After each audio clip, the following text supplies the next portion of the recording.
ہارا جنون بائی ہما Qureshi episode number 29 and 30۔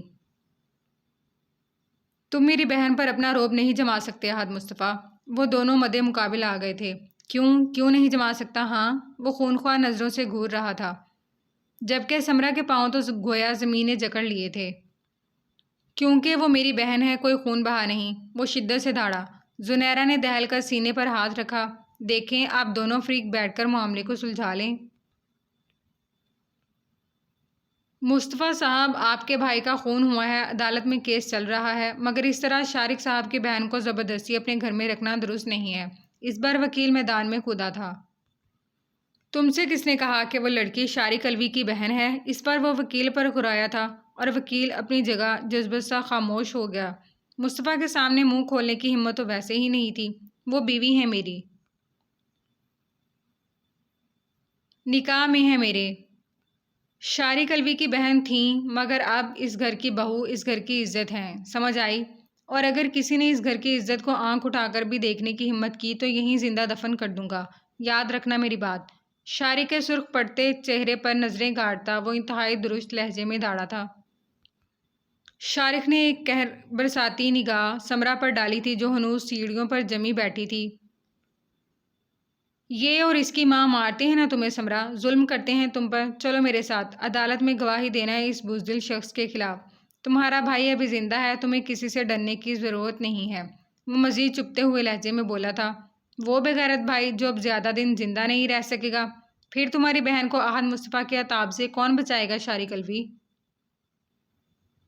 وہ استہزائیہ مسکرایا تھا۔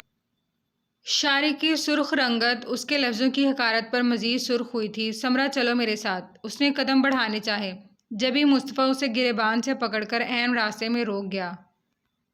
سمرا جو اوپر سے کھڑی یہ سارا منظر دیکھ رہی تھی، ایک لمحے کو وہ گھبرائی۔ مصطفیٰ پلیز، اس کی آواز پر مصطفیٰ نے اس کے ڈھیٹ پن پر ضبط سے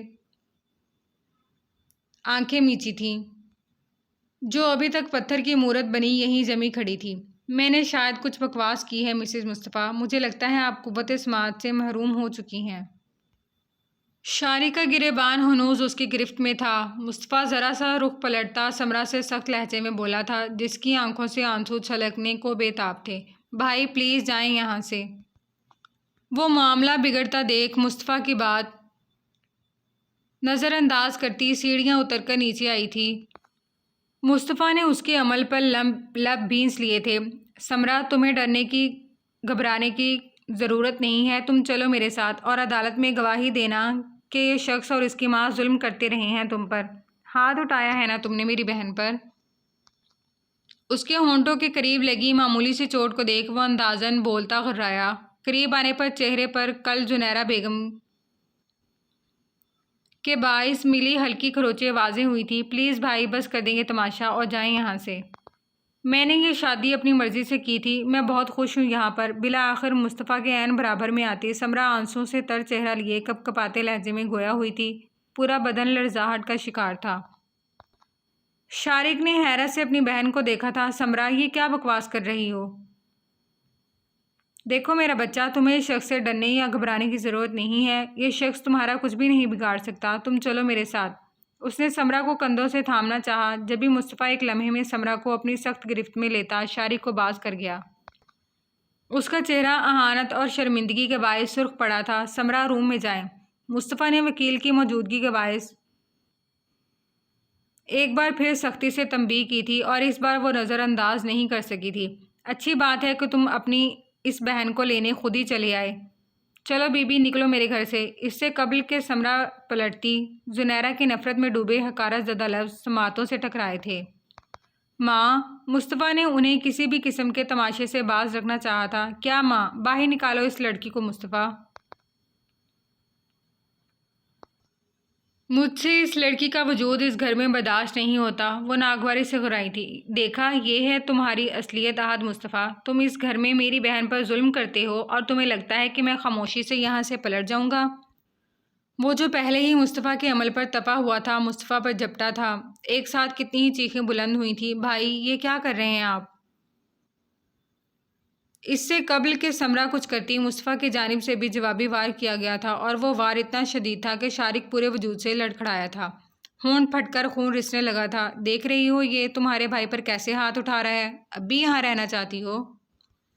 شارق نے کہتے ساتھ ہی مصطفیٰ پر وار کرنا چاہا، مگر وہ اس کا یہ داؤ ناکام بنا گیا تھا۔ بھائی بس کر دیں، بس کر دیں۔ خبردار، جو اب آپ نے میرے شوہر پر ہاتھ اٹھایا تو۔ وہ یکدم ہی ان دونوں کے درمیان حائل ہوئی تھی، دونوں ہی ہانپ گئے تھے۔ یہ کمینہ شخص تمہاری زندگی برباد کر دے گا سمرا، وہ چلایا۔ ہو جانے دے برباد، اگر یہ شخص اس گھر میں زندہ دفن بھی کر دے تو بھی میں یہاں سے کہیں نہیں جاؤں گی، کیونکہ اس شخص نے مجھے اس وقت سہارا دیا تھا جب بابا کے گھر میں میرے لیے جگہ تنگ ہو گئی تھی۔ اب سمرا کا گھر یہی ہے، اور پلیز آئندہ یہاں نہ آئیے گا، چلے جائیں یہاں سے۔ وہ انتہائی غصے اور دکھ سے بولتی شارق کو پیچھے دھکیل گئی تھی۔ اس نے آگے بڑھ کر کچھ کہنا چاہا، جبھی مصطفیٰ روتی ہوئی سمرا کو اپنے حصار میں لے گیا۔ بہتر ہوگا کہ تم اپنی شکل لے کر یہاں سے دفع ہو جاؤ، ورنہ اس بار میں اپنی بیوی کے سو کالڈ بھائی کا ذرا بھی لحاظ نہیں کروں گا اور سیدھا پولیس کو کال کروں گا۔ وہ درست ناگواہ لہجے میں گھرایا تھا۔ یعنی آنٹی صحیح کہہ رہی تھی، تم نے بھائی کی آڑ میں اپنی سابقہ محبت کو حاصل کیا ہے؟ وہ نفرت سے گھرایا۔ اس الزام پر اس نے دکھ سے آنکھیں میچ لی تھیں۔ تمہارے خلاف میرے بھائی کے قتل کا کیس تو بہت عزت سے عدالت میں چل رہا ہے، مگر اگر تم نے میری بیوی کے خلاف کوئی بھی بکواس کی تو میں ابھی اسی وقت تمہیں یہیں پر زندہ دفن کر دوں گا، اور پھر دیکھ لوں گا تمہارے باپ کو بھی۔ دفع ہو جاؤ یہاں سے۔ سمرا کو حصار میں لیے وہ درستگی سے چنگھاڑتا، اس سے قبل کہ اس کی جانب قدم بڑھاتا سیم کے ہاتھوں کی سخت گرفت اپنی شرٹ پر محسوس ہوئی تھی۔ شارق لب بھینچتا، سمرا پر ایک قہر بھری نگاہ ڈالتا۔ وکیل کی ہمراہی میں وہاں سے پلٹ گیا تھا، جبکہ زنیرہ سمرا کے لرزتے سراپے پر ایک تیز نگاہ ڈالتی پلٹ گئی تھیں۔ سمرا روم میں چلیں۔ وہ کل سے لے کر اب تک ملازمین کے سامنے ہوئے ان تماشوں سے عاجز آ چکا تھا۔ سمرا ابھی تک اس کے سینے سے لگی سسکیوں سے رو رہی تھی۔ اس کی سابقہ حرکت کے باعث اس کا کوئی خاص موڈ نہیں تھا کہ وہ سمرا کو مناتا، مگر اس کی حالت کے پیش نظر وہ ہمیشہ کی طرح ہتھیار ڈال گیا تھا۔ مصطفیٰ، وہ بھائی بھی مجھے ہی غلط، وہ رندی ہوئی آواز میں کچھ کہنے لگی تھی کہ فی الحال مصطفیٰ اسے خاموش کرا گیا تھا۔ شش، باقی باتیں ہم روم میں چل کر کریں گے، آپ پلیز خاموش ہو جائیں۔ اس نے اسے باز رکھنا چاہا تھا جو رو رو کر حشر بگاڑ چکی تھی۔ ناچار مصطفیٰ اسے خود ہی کندھوں سے تھامتا روم میں لے کر آیا تھا، جس کا سرخ چہرہ رونے کے باعث ہلکا سا سوج بھی گیا تھا۔ یہ لیجئے، پانی پی لیں۔ سائڈ ٹیبل پر رکھے جگ سے پانی گلاس میں انڈیلتا وہ اس کی سمت بڑھا چکا تھا، جو اب بے دردی سے آنکھیں رگڑ رہی تھی۔ اف لڑکی، پہلے ہی اپنے فضول سے بھائی کی خاطر رو رو کر اپنا حشر بگاڑ لیا ہے، اب کیا آنکھ منہ بھی خراب کرنا چاہتی ہیں؟ وہ اسے انتہائی غیر مہذبانہ انداز میں دوپٹے سے آنکھیں اور چہرہ رگڑتے دیکھ جھنجھلا کر ٹوکے بغیر نہیں رہ سکا تھا۔ ساتھ ہی زبردستی گلاس اس کے ہونٹوں سے لگایا تھا۔ بس سمرا نے 2 گھونٹ بھر کر انکار کیا تو وہ تاسفی سانس کھینچ کر رہ گیا تھا۔ صبح جو چہرہ اس کی قربت کے باعث نکھرا نکھرا سا تھا، اب اس وقت پیلا زرد ہو رہا تھا۔ چہرے پر زمانوں کی تھکن سوار تھی، پپوٹے مسلسل آنسو بہانے کے باعث سوج چکے تھے۔ بس، یا ابھی آپ نے مزید رونے کا شغل فرمانا ہے؟ وہ کتنی ہی دیر کھڑا اس کے سسکتے وجود کو دیکھتا رہا تھا، مگر وہ ہنوز ہچکیاں بھرتی رہی تو وہ زچ ہو کر بولا تھا، مصطفیٰ مجھے معاف کر دیں، سب میری وجہ سے۔ اس نے ہمیشہ کی طرح خود کو قصوروار ٹھہراتے معافی مانگنی چاہی تھی۔ نہیں سیم، میری جان، بلکہ پیاری بیگم، یہ سب آپ کی وجہ سے نہیں بلکہ آپ کے کمینے بھائی کی درندگی کی وجہ سے ہوا ہے۔ میں صرف آپ کی خاطر لحاظ کر گیا، ورنہ اب تک میں نے اس کا کچھ کر دینا تھا۔ وہ سمرا کا جان کہنے پر اعتراض کو پیش نظر رکھتا ساتھ بیٹھ کر اسے اپنے حصار میں لیتا ازلی نرمی سے مگر دانت پیس کر بولا تھا، دل تو چاہ رہا تھا کہ سچ مچ ہی زندہ زمین میں گاڑ دے، جس نے انتہائی بے رحمی سے اس کے معصوم بھائی کو موت کے گھاٹ اتار دیا تھا۔ نہیں مصطفیٰ، یہ سب اس نے ہمیشہ کی طرح اپنی بات اول رکھی تھی۔ میری ہر بات پر ضد لگا کر انکاری ہو کر کون سی خوشی ملتی ہے آپ کو؟ اس کے سینے سے لگی بیٹھی سمرا نے ذرا چنبے سے چہرہ اٹھا کر اس کی آنکھوں میں دیکھا تھا۔ وہ صرف نرمی سے سوال کر رہا تھا، لہجے میں کسی قسم کے غصے کا کوئی تاثر نہیں تھا۔ ہاں تو آپ کون سا؟ میری بات سنتے ہیں؟ اور ہمیشہ کی طرح ہی اس نے خفگی کا اظہار کیا تھا۔ اس کا موڈ ٹھیک کرنے کی خاطر وہ ہلکا سا کہکا لگاتا خود میں بھینس گیا۔ سوری، وہ دھیرے سے منمنائی۔ ایسے تو سوری ایکسیپٹ نہیں ہوگا۔ اسے اب شرارت سوجی تھی۔ تو پھر کیسے؟ اس کی پیشانی پر شکنیں نمودار ہوئیں۔ اف، اتنا غصہ؟ بھئی کل آپ مجھے غصیلے مزاج کا انسان ہونے کا طعنہ دے رہی تھی، جبکہ مس شکوہ پلس غصیلی تو آپ خود ہیں، جنہیں لگتا ہے دنیا کے سارے برے کام ان کی وجہ سے ہوتے ہیں۔ وہ لب دانتوں تلے دباتا ذرا شرارتی لہجے میں بولا تھا، مصطفیٰ پلیز میرا مذاق نہ بنائیں، میں ناراض ہو جاؤں گی۔ وہ ذرا خفگی سے نروٹھے پن سے بولی تو وہ ہولے سے مسکرایا، نہیں آپ مجھ سے ناراض نہ ہوئیے گا، میں اپنی بیگم کی ناراضگی بالکل بھی افورڈ نہیں کر سکتا۔ اس کے بالوں کی مانگ پر نرمی سے ہونٹ رکھتا مسرور لہجے میں بولا تھا، آپ ہمیشہ مجھ سے ایسے ہی محبت کریں گے نا مصطفیٰ؟ کتنے ہی پل خاموشی کی نظر ہوئے تھے جب وہ ذرا کھوئے کھوئے لہجے میں سوالیہ بولی تھی، کیسی محبت؟ وہ اسے جاننا چاہتا تھا کہ اس کے دل میں آخر چل کیا رہا تھا۔ مجھ سے زندگی میں کوئی بھی غلطی ہو جائے اور آپ یوں ہی ہمیشہ خندہ پیشانی سے اپنی سیم کو معاف کر دیں گے؟ اس کی شرٹ سینے سے مٹھیوں میں دبوچے چہرہ اٹھائے وہ کسی معصوم بچے کی طرح سوال کر رہی تھی، یعنی آپ ساری زندگی یوں ہی بیوقوف رہنے کا ارادہ رکھتی ہیں؟ اس کے انداز پر بمشکل ہنسی ضبط کرتا وہ ذرا مصنوعی حیرانگی سے استفساریہ گویا ہوا تو اس نے گھورا، میں آپ کو بیوقوف لگتی ہوں؟ اس نے خفگی سے دیکھا، تو نہیں ہے کیا؟ اس نے مسکراہٹ ضبط کرنے کو لب کچلے تھے، میں نہیں بات کرتی آپ سے۔ مت بھولیں پہلے آپ کہتے تھے سمرا آپ بہت انٹیلیجنٹ پلس ہارڈ ورکنگ ہیں، اور بیوی بن گئی تو بیوقوف نظر آ رہی ہوں۔ وہ ایک لمحے میں منہ بگاڑ کر اس کی نقل اتارتی کڑے تیوروں سے بولی، تو تب میں آپ کو بطور امپلائی سراہتا تھا جب آپ مجھے بزنس کے حوالے سے بہت اچھے آئیڈیاز دیا کرتی تھیں، مگر اب آپ ہر وقت روتی رہتی ہیں یا خود کو ہر بات پر مورد الزام ٹھہراتی رہتی ہیں، تو پھر میں بیوقوفی کہوں گا نا؟ مصطفیٰ کی آنکھیں بھرپور انداز میں مسکرا رہی تھیں۔ وہ مزے سے اس کے چہرے کے اتار چڑھاؤ سے محظوظ ہو رہا تھا۔ ایسی بھی کوئی بات نہیں ہے، وہ نروٹھے پن سے بولی تو وہ دھیرے سے مسکرایا، اچھا آپ اٹھیں فریش ہو جائیں، میں ذرا ممی کو دیکھ لوں۔ سمرا کو نارمل ہوتا دیکھ وہ اب اٹھ کر ماں کے کمرے کی جانب بڑھا تھا۔ سمرا نے دکھ سے اس کی پشت کو دیکھا تھا، وہ بیچارہ ماں اور بیوی کے درمیان پس کر رہ گیا تھا۔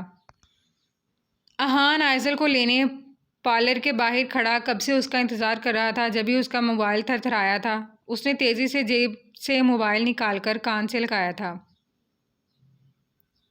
وہ ابھی تک گھریلو حلیے میں موجود تھا۔ احان کہاں ہو تم؟ یہاں صحرا بدائی کی رسم کرنے کے لیے مہمان گھر پر جمع ہوئے ہیں، اور اللہ کی قدرت دیکھو، جس کا صحرا بننا ہے وہ دلہا خود منظر سے غائب ہو گیا ہے۔ دوسری جانب سے باپ کی طنزیہ آواز سماعتوں سے ٹکرائی تھی، وہ بابا دراصل میں آئزل کو پارلر سے پک کرنے کے لیے آیا تھا۔ اس نے سامنے سے چادر میں چھپی آئزل کو قریب آتے دیکھ کان کھجا کر جواز پیش کیا۔ وہ لڑکی کی ہمراہی میں سہج سہج کر قدم اٹھاتی نزدیک آ رہی تھی۔ کیوں، اس کا بھائی کہاں گیا جو تم یہ ذمہ داریاں نبھانے وقت سے پہلے پہنچ گئے؟ دوسری جانب سے غصے سے پوچھا گیا تھا۔ بابا آپ جانتے تو ہیں وہ مصروف ہے۔ اس نے ہمیشہ والا بہانہ گھڑا تھا۔ اچھا وہ مصروف ہے اور تم تو صدا کے فرصت سے فارغ ہونا۔ دوسری جانب سے دانت کچکچا کر جھاڑ پلائی، ایسی بات نہیں ہے بابا، بس آئزل آ گئی ہیں، ہم آ رہے ہیں۔ اس نے چادر میں چھپی آئزل کو دیکھنے کی کوشش کرتے اپنا ہاتھ اس کی سمت بڑھایا جسے پارلر والی لڑکی باہر تک چھوڑ گئی تھی۔ مہندی سے سدا ہاتھ اس کے ہاتھ میں دیتی آئزل کی ہتھیلیاں مکمل طور پر بھیگی ہوئی تھی۔ اس کے ہاتھوں کی لرزاہٹ احان نے واضح محسوس کی تھی۔ اوکے اچھا ساری زندگی پڑی ہے مجھے بیوی کا غلام ہونے کا طعنہ دینے کی، آرام سے دیتے رہیے گا۔ ابھی میری بیوی آ گئی ہے، مجھے اسے وقت دینے دیں۔ وہ آئزل کو نظروں کے حصار میں لیے کھڑا ذرا شوخی سے بولا تھا، جبکہ چادر کے پیچھے چھپے چہرے میں آئزل کی پیشانی پر پسینہ چمکا تھا۔ السلام علیکم، اس کی گھبراہٹ انجوائے کرتے احان نے ذرا شرارت سے کہا۔ اس نے سر ہلانے پر ہی اکتفا کیا تھا، مگر پھر وقت اور حالات کا خیال آنے پر وہ تیزی سے آئزل کو گاڑی میں بیٹھنے کے لیے مدد کرتا خود گھوم کر ڈرائیونگ سیٹ سنبھال گیا۔ دونوں کے ہی جذبات عجیب سے ہو رہے تھے، دل الگ ہی لے میں دھڑک رہا تھا۔ جانے من اب تو اپنے حسین چہرے کا دیدار کرا دیجیے۔ بندہ ناچیز ماں باپ سے اتنی گالیاں کھانے کے بعد صرف آپ کے حسن کا دیدار کرنے کی خاطر اتنا دور آیا ہے تاکہ مجھ سے پہلے اور کوئی اپنا حق نہ چھین سکے۔ تمہیں نہیں معلوم کہ تمہارے چپکو بھائی کو میں نے کتنی مشکل سے راضی کیا ہے۔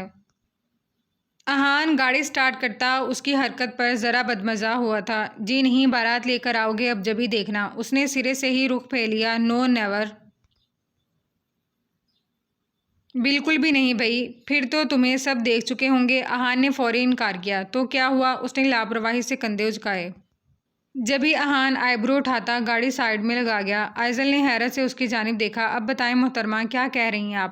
اب وہ باقاعدہ طور پر اس کی جانب متوجہ تھا۔ جو راہ فرار تلاش تھی بس بھاگ جانے کے در پر تھی۔ بھائی نہیں کرو احان، اس نے دامن بچانا چاہا، جبکہ گاڑی کی لائٹس آف کرتا اس کا چہرہ اپنی جانب کرتا چادر سر سے اتار چکا تھا۔ نیم اندھیرے میں بھی وہ دیکھ سکتا تھا کہ اس پر اس کی محبت کا روپ کھل کر آیا ہے۔ وہ مبہوت سا اسے تکے جا رہا تھا، جبکہ وہ شرمائی شرمائی سی کہیں چھپ جانے کی خواہش مند تھی۔ حسین آگے بڑھ کر اس کی جبین پر اپنے ہونٹ رکھتا وہ اسے کپ کپانے پر مجبور کر گیا، جس نے شرما کر نگاہیں جھکا لی تھی۔ آپ کو پتہ ہے میں کتنا خوش ہوں آج؟ اس کی پیشانی پر مہر محبت ضبط کرتا، اس کی خواہش کا احترام کرتا وہ خود پر ضبط کے کڑے پہرے بٹھائے ذرا فاصلے پر ہو کر بیٹھ گیا تھا۔ کتنے؟ وہ اتھل پتھل ہوتی دھڑکنوں کو سنبھالتی اپنا چہرہ چادر میں کور کر گئی۔ اتنا کہ میں اپنی خوشی لفظوں میں بیان بھی نہیں کر سکتا۔ وہ پرمسرت لہجے میں گویا ہوا تھا۔ ہلکی پھلکی باتوں کے درمیان وہ حال پہنچ گئے تھے۔ آئزل کو مجتبیٰ کے حوالے کرتا اب وہ سیدھا گھر کی جانب گامزن تھا، جہاں اسے دلہا بن کر اب اپنی محرم محبت کو ہمیشہ ہمیشہ کے لیے رخصت کرانے آنا تھا۔ ایک کام کرتے، اکیلے ہی بارات لے جاتے، ہماری کیا ضرورت ہے تمہیں؟ وہ اسے شرارت سے تیار ہوتا دیکھ غصے سے بولے، جو اب تیزی سے شیروانی کے بٹن لگا رہا تھا۔ اس کے دوست پہلے ہی اسے چھیڑ چھیڑ کر ناک میں دم کر چکے تھے اور اب رہی سہی کسر باپ پوری کر رہا تھا۔ بابا، آپ کے بغیر میرا سالہ میری بیوی میرے حوالے نہیں کرے گا، وہ شرارت سے بولتا اب بالوں میں سیٹنگ سپرے کر رہا تھا۔ انکل، تاریخ لکھی جائے گی کہ ایک ایسا بھی دلہا گزرا ہے جو اپنی دلہن کو دیکھنے کے لیے اس قدر بے تاب تھا کہ صحرا بندائی کی رسم چھوڑ کر دلہن کو پارلر سے پک کرنے پہنچ گیا تھا۔ کمرے میں داخل ہوتا اس کا ایک دوست ذرا شرارت سے بولا، جو کافی دیر سے احان کو اپنے باپ سے جھڑکیاں کھاتا سن رہا تھا، بیٹا، تاریخ تو ایک اور رقم ہو گئی کہ یہ واحد دلہا تھا جو رخصتی سے پہلے ہی بیوی کا غلام بن گیا تھا۔ انہوں نے دانت پیسے۔ مورخ تو پہلے ہی میرے بابا کی شان میں قصیدے لکھ چکا ہے، اب مزید کیا کاغذ اور قلم کی سیاہی کا ضیاع کر تاریخ دہرائی جائے۔ وہ کمرے میں داخل ہوتی ماں کو معنی خیز نظروں سے دیکھ اپنے جلالی باپ کو چھیڑنا ہرگز بھی نہیں بھولا تھا، جن کا چہرہ بیٹے کی بے باکی پر شرمندگی کے باعث سرخ پڑا تھا۔ باقی سارے لڑکے کھی کرنے لگے تھے۔ آپ بھی اپنے بیٹے کے ساتھ یہاں بیٹھ کر ہی رہ گئے ہیں؟ باہر سارے مہمان انتظار کر رہے ہیں کہ کب دلہا دلہے کا باپ کمرے سے باہر تشریف لائیں گے اور ہم بارات لے کر حال جائیں گے۔ تہمینہ بیگم نے ہمیشہ کی طرح ایک ساتھ دونوں باپ بیٹے کے لتے لیے تھے۔ بیگم، یہ آپ کا بیٹا دلہنوں کی طرح تیاری میں وقت لے رہا ہے تو میرا کیا قصور؟ انہوں نے اپنے بیٹے کو گھورا، جو آج شہزادوں جیسا حسین لگ رہا تھا۔ ماما، بابا، آپ لوگ اپنی بحث کسی اور دن کے لیے رکھیں۔ میری دلہن میرا انتظار کر رہی ہوگی، آپ لوگ جلدی سے بارات لے کر نکلیں، ورنہ میں اکیلا ہی رخصت کروا کر لے آؤں گا۔ اس بار وہ دونوں ماں باپ کو بحث میں پڑتا دیکھ پاؤں میں غصہ ڈالتا تیزی سے اٹھ کھڑا ہوا۔ تہمینہ نے اس کو محبت بھری نگاہوں سے دیکھتے اس کا صدقہ اتارا تھا۔ آج لگ رہے ہو نا میرے بیٹے؟ انہوں نے فرتے جذبات میں بڑی ہی کوئی انوکھی بات کہی تھی۔ نہیں تو بیگم، ورنہ کیا یہ صرف میرا بیٹا لگتا ہے؟ انہوں نے عادتاً بیوی کو چھیڑا تھا۔ جی، ویسے تو یہ صرف اپنے باپ کا بیٹا لگتا ہے۔ خیر، آپ سے کون بحث کرے، چلو جلدی صحرا بندی کی رسم ادا کرنی ہے۔ وہ ذرا عجلت میں بولتی احان کا ہاتھ پکڑ کر باہر لے آئی تھیں۔ بارات آ گئی ہے۔ آئزل ڈریسنگ روم میں موجود تھی جب کسی کم عمر لڑکی نے وہاں آتے ڈنڈورا پیٹا تھا۔ آئزل کا ننھا سا دل تیزی سے دھڑک اٹھا تھا۔ چلو آئزل، تیاری پکڑ لو، بارات ایز یوزول لیٹ ہے۔ تو مجتبیٰ بھائی نے کہا ہے بس تمہیں فوراً سٹیج پر لے جانا ہے، اس کی ایک دوست نے آ کر اطلاع کی۔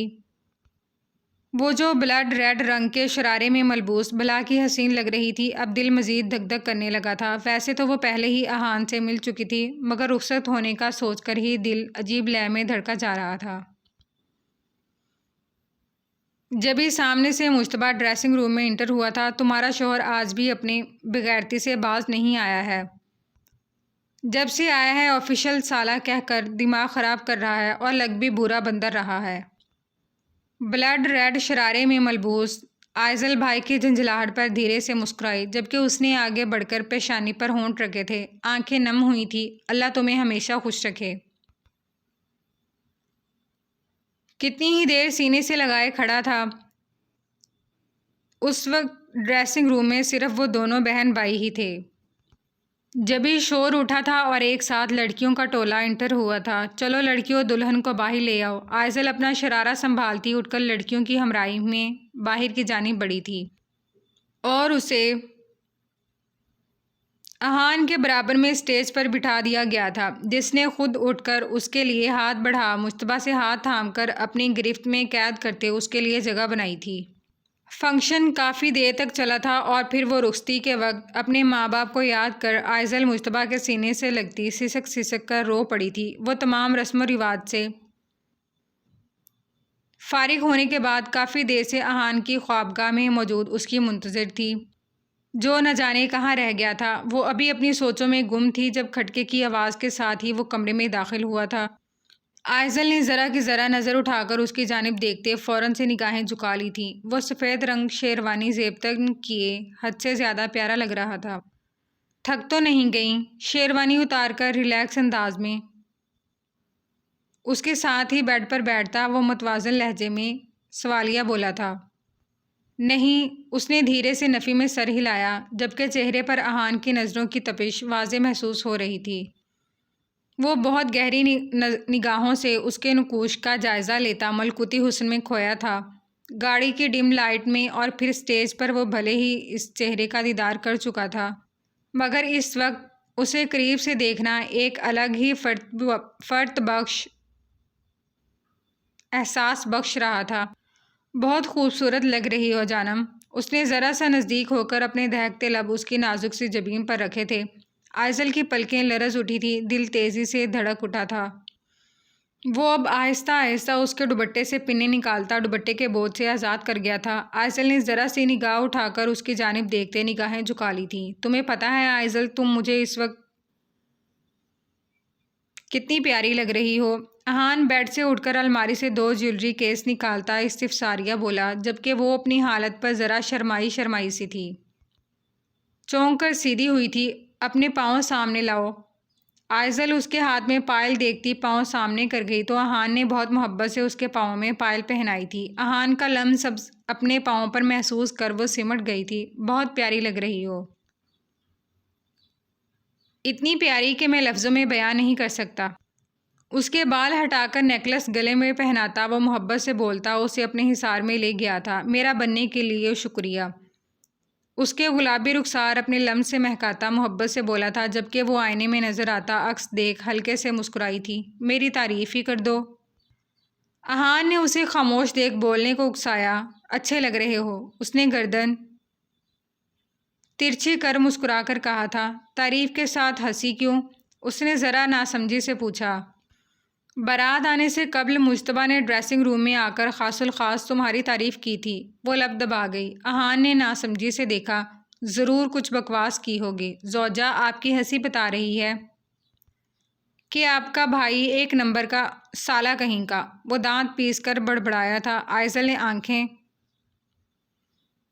پھیلا کر دیکھا۔ احان، میرے بھائی کو سالہ کہہ رہے ہو؟ تھوڑی شرم کر لو۔ اس نے بھائی کی سائڈ لیتے افسوس سے کہا۔ سالے کو سالہ نہ کہوں تو کیا سالی کہوں؟ اس نے ذرا خفگی سے آئزل کو دیکھا تھا، جو بھائی کی خاطر پٹر پٹر شروع کر چکی تھی۔ جبکہ اتنی دیر سے چپ کر روزہ رکھے ہوئے تھی۔ مشتبہ بالکل درست کہہ رہا تھا تمہارے بارے میں کہ دلہا بن کر بھی ایسے ہی رہو گے بالکل۔ وہ مزید کچھ کہتی، احان نے ذرا گور کر دیکھا تو وہ اپنے لفظوں پر بریک لگاتی زبان دانتوں تلے دبا گئی۔ آئزل، آج ہماری زندگی کی نئی شروعات ہے، خبردار جو آپ نے اس سالے کا ذکر بھی کیا تو اسے تو اس کی نئی باس ہی ٹھیک کر لے گی۔ وہ دانت کچکچا کر بولتا خیالوں میں گم خود ہی مسکرایا تھا۔ نئی باس؟ احان تم؟ اہاں آپ؟ زوجہ آپ کہیں، یہ تم کیا لگا رکھی ہے؟ اب میں مستقل شوہر ہوں آپ کا۔ اس نے تصحیح ضروری سمجھی تھی۔ کیوں، پہلے عارضی تھے کیا؟ اس نے شرارتاً کہا تو احان اسے ریلیکس ہوتا دیکھ متبسم سا چہرہ جھکا گیا۔ اس کی الفت بھری نگاہوں میں محبت کا جہاں آباد دیکھ وہ بھی مسکرا دی تھی۔ جاؤ فریش ہو جاؤ، یہ کپڑے